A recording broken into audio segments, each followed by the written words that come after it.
I am going to take a call from Nate in California, who has a question that's near and dear to my heart. Nate from California, you are on Talk Heathen. Welcome. Hello, Lloyd. Hello, Kenneth. It's actually Canada, but I'll forgive you for that. Call screeners have done one over on me there. Okay. How dare they? Okay, well, Canada, that's a little, that falls under the Commonwealth. Yeah. You recognize Her Majesty, so there's Canada, some commonality California, here. You got better hockey. California's got better burritos. True. I do see the Queen on our 20s all the time. Absolutely, there she is. Another version of the Queen, but yes, there she is. Yeah, it's not very realistic, is it? It's not showing her as she is now, which is, I think, what we all want to see. But I loved your question. It has to do with cults, which is kind of a subject that is of interest to me.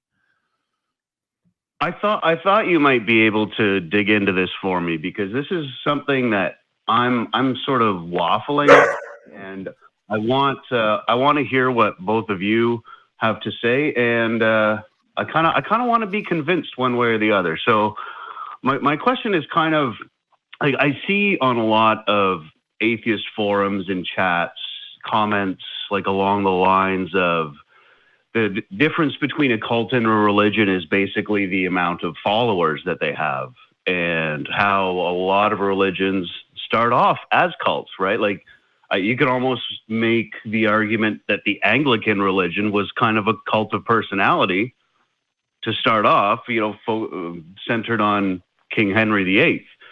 And a lot of folks will refer to Jehovah's Witnesses as a cult, and a lot of folks will refer to it as a religion.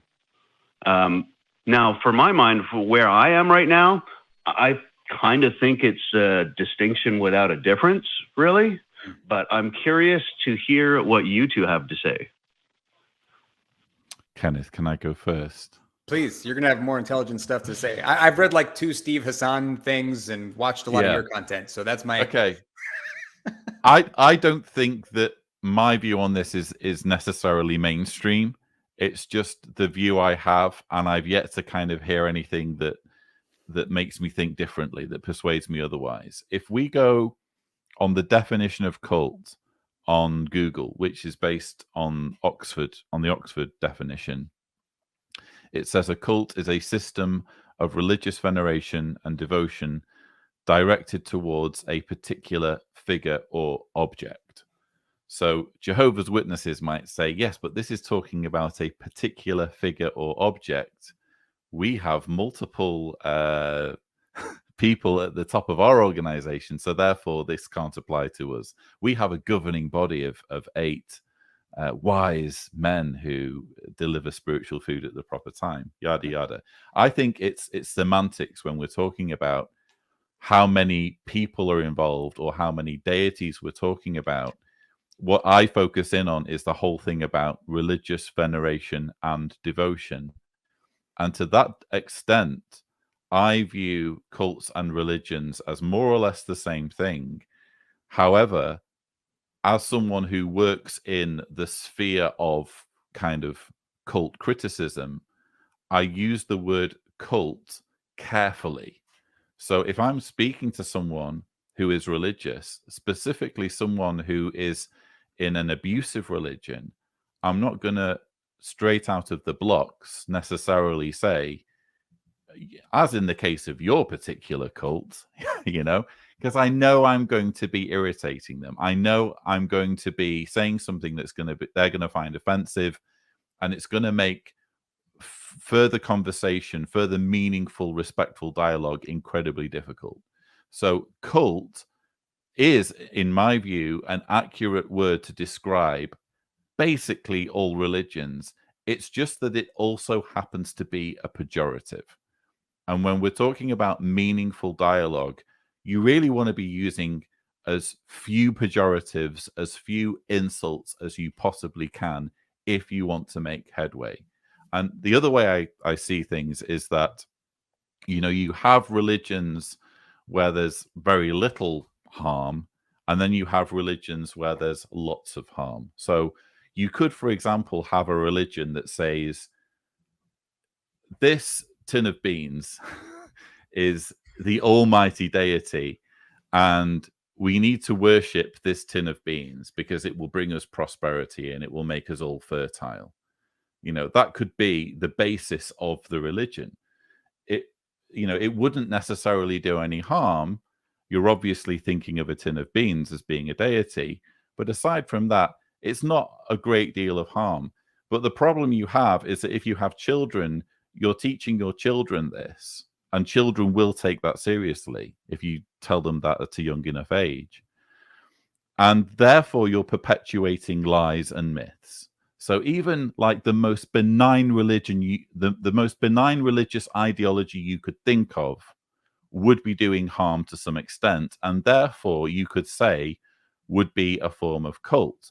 I would call it a soft cult.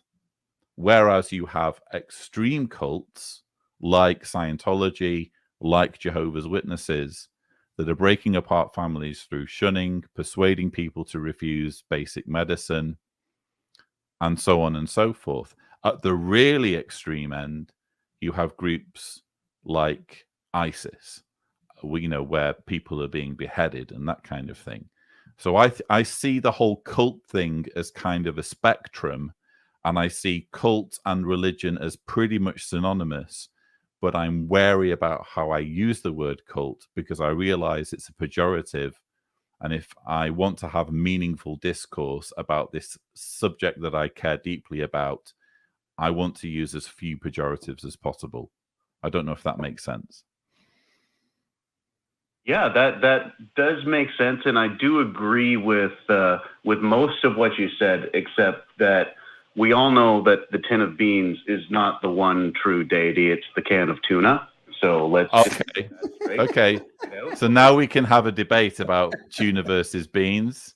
I would argue that tuna doesn't move the bowels in quite as powerful a way as the beans do. Yeah, and on you that can basis, feel the holy gases, and that's the proof in the. Yeah. What do you think, Kenneth? So I kept thinking about, as I've thought about cults, it's been more useful to me to think about what they do than what does or doesn't qualify. So I don't know, Lloyd. I mean, this is your wheelhouse. What you think of Stephen Hassan and the bite model? But I found that interesting.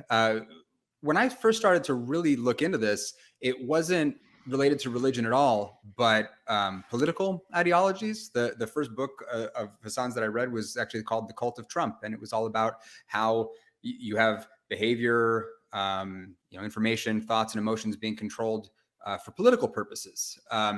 And that was interesting to think about, systems of control. And I think there may be some distinction between systems of belief versus systems of control.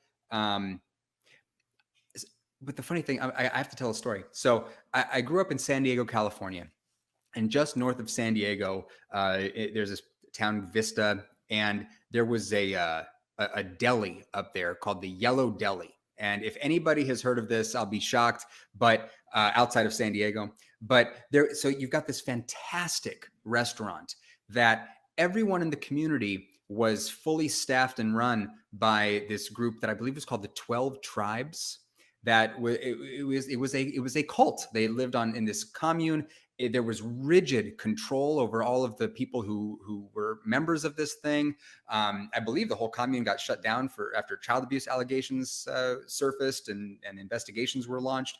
But I just remember becoming aware of this and then recognizing that everybody in the community basically went, "This is a horrific thing, this cult. But man, that is one hell of a restaurant." And everybody just kept going. Yeah. Yeah.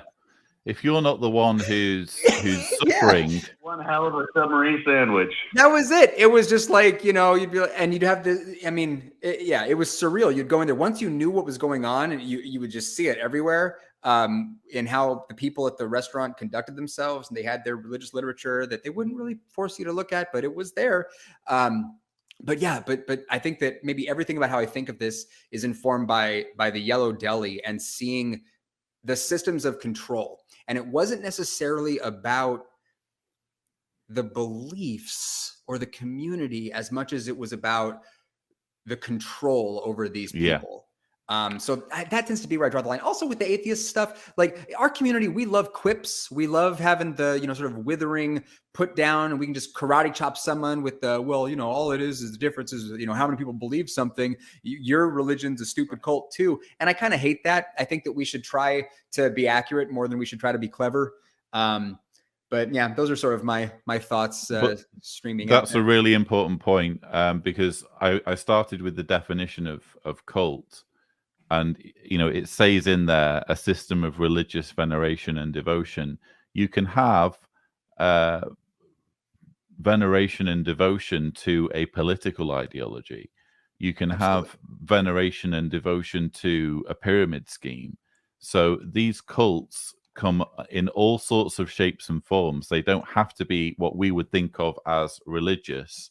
They could be almost anything. And Stephen Hassan does a very good job of identifying cult-like attributes in multiple different areas. You mentioned he's written a book on the cult of Trump.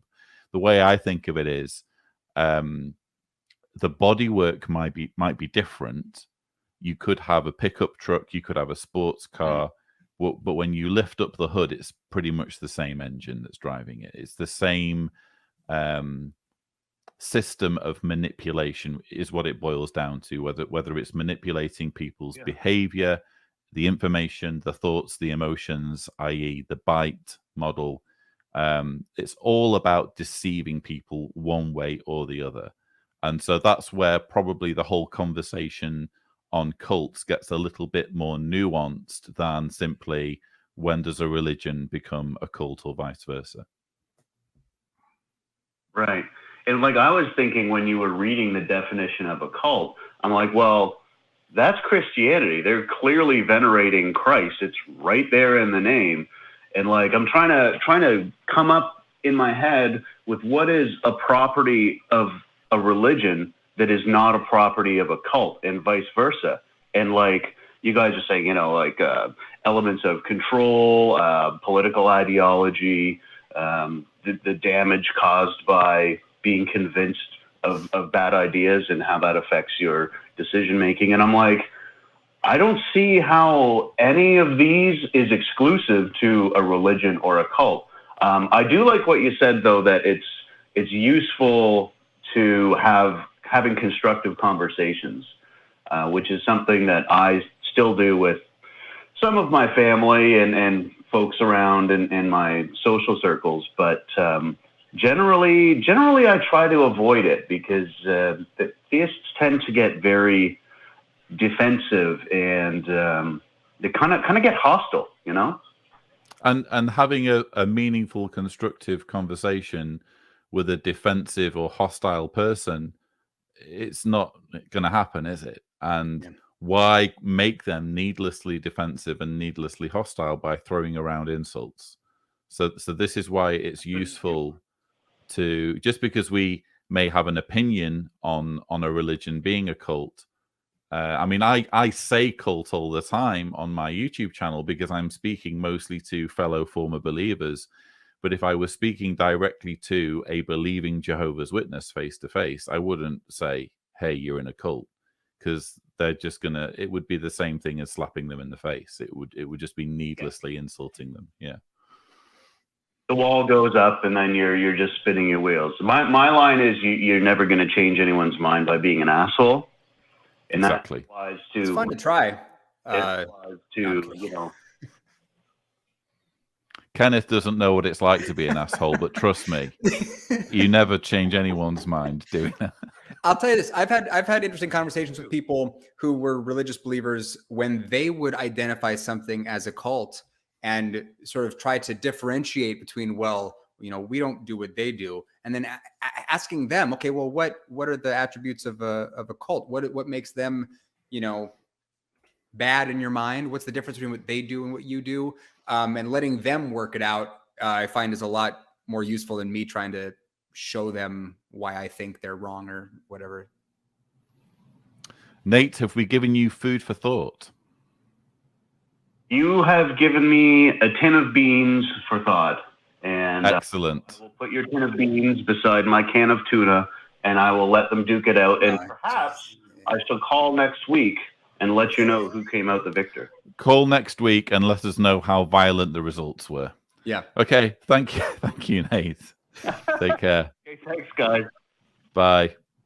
So that was Nate, and I hear that question all the time, and I think it bears re-examining every now and then because it's an interesting question.